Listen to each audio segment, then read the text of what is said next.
My Zaza plug taught me a lesson that changed my entire outlook on life, so I've been buying off of this guy for a few years or whatever, but I honestly never really took the time to talk to him or get to know him. It's really funny honestly because he's this big kinda gangster dude, and I'm just this little white kid who has no sort of context on what sort of life he is living, but alas, our paths have connected. The other day it was pouring rain, but I was already out and wanted to get stuff from him, so I hit him up and he told me to come to his place like normal. I get there and usually he will run down or sometimes have me come to his door, and this time I guess because of the rain he told me to come to the door. I get to the door and he just tells me to come in. The first time I had been inside his place and I honestly felt honored that he trusted me enough to be inside. We just started talking and then eventually this little baby girl walks out and it's his daughter. He introduces me and she's really sweet, only like maybe 5 or so. He tells me basically that her mom left them and he's been a single dad for years and he does what he does so that he can be with his daughter at all times when she needs him because he had no one else. The rest of his immediate family has passed away and all in tragic ways. My heart started to just feel heavy thinking about that, like how one person can deal with all of that. I take my life so for granted. I've always had everything handed to me. Then when minor things happen to me I make a big deal out of it, and here is someone who has gone through real tough shit and is standing 10 toes strong.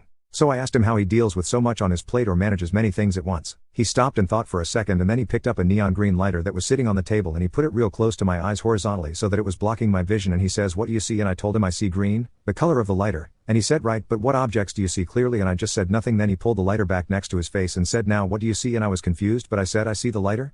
And he said, "Exactly, and that if you try to overanalyze things and look at them too closely then you will be lost trying to make sense of things. The best way to handle things is to look at the big picture and see what you're working with and how it can work for you. Never give any one thing too much of your energy, whether it's positive or negative."